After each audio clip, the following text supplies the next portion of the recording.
Boris Johnson has announced he will step down as Britain's prime minister. That's right. His decision to leave office comes after a mass exodus of parliament members. Roughly 50 conservative lawmakers said they could no longer serve with Johnson at the helm. The outgoing prime minister addressed the nation from outside 10 Downing Street. It is clearly now the will of the Parliamentary Conservative Party that there should be a new leader of that party and therefore a new prime minister. I've tried to persuade my colleagues that it would be eccentric to change governments, but as we've seen at Westminster, the herd instinct is powerful. When the herd moves, it moves. And my friends, in politics, no one is remotely indispensable. And I want to bring in CBS News foreign correspondent Ramy Inocencio, who is in London now. Ramy, great to see you. Boris Johnson initially said quite forcefully that he would not step down. He was going to fight these headwinds. But then, of course, we saw more and more members of his party resigning. Was that why he ultimately gave in to the pressure? What was the breaking point? Sure. Well, the phrase that comes to mind is tipping point. The fact that more than 50 members of his own party in his own government that were appointed by either him or his administration said, listen, we don't trust our leader.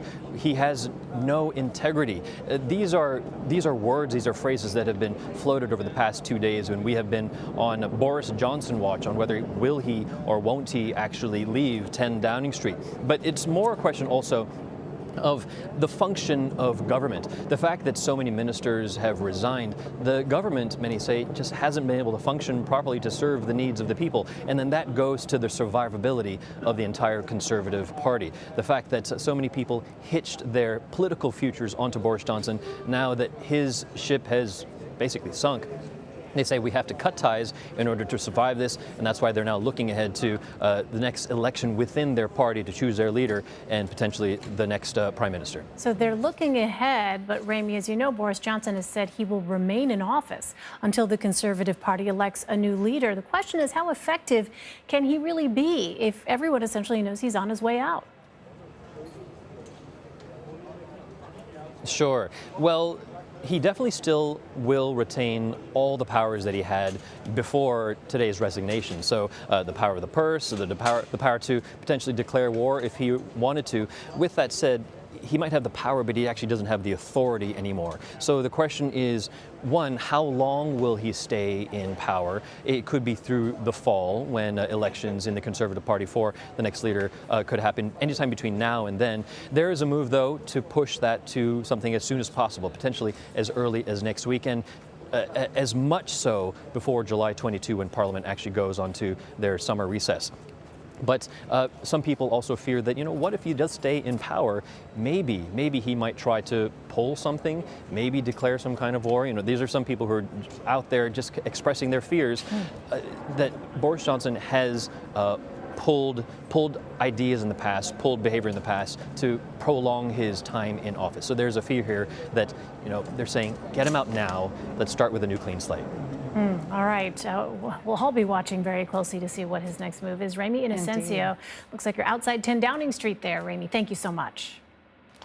For more on this, let's bring in Joe Mays. He is a UK politics reporter for Bloomberg. Thank you so much for being with us, Joe. So are you surprised at all that Boris Johnson says he's stepping down, given that he was so adamant that the country needed him, he said, to stay in power?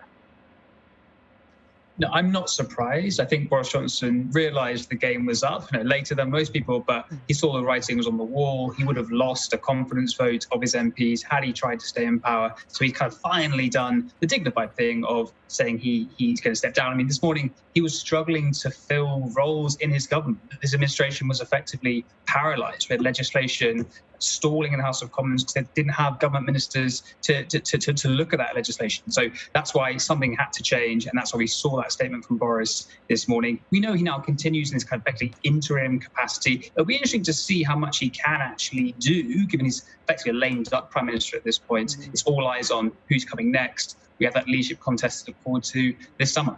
Right, of course, and all eyes are looking forward on who's coming next. But just to take a quick look back at his legacy, you know, Boris Johnson did rise to power as a major proponent of Brexit. But of course, as we're saying, he's now arguably better known for many of the controversies that swirled, around his appointment and led to his resignation. What do you think his legacy will be as prime minister? And where is the status of Brexit right now in terms of how the British people feel about it? Well, there'll be three major policy issues for which he's remembered: delivering Brexit, like you said, seeing the country through the pandemic, that vaccine rollout, and then, in his words, leading the West's response to Russia's war in Ukraine. And those are things that he wants to talk about as part of his legacy. But you're also right that the manner of this government's conduct in recent months, and the Partygate scandal, plus the Chris Pincher case, which obviously brought him down, it has overshadowed a lot of that. And I think people will remember Boris Johnson for those things too. That can't be denied. In terms of Brexit, its status is contested in UK politics. In the Conservative Party, it's still seen as a kind of foundational project, the opportunities of which need to be realised. Those on the outside see a lot of the harms that Brexit's caused, and I would argue it's been bad for the country. So it's still very much a contested issue in British public life. But expect the leadership contenders in this Conservative Party contest to talk up Brexit, because we know that the grassroots Tories who will ultimately vote will probably Brexit supporters. So expect a lot of that. Joe Mays in London, thank you so much for your insight into UK politics. We appreciate it.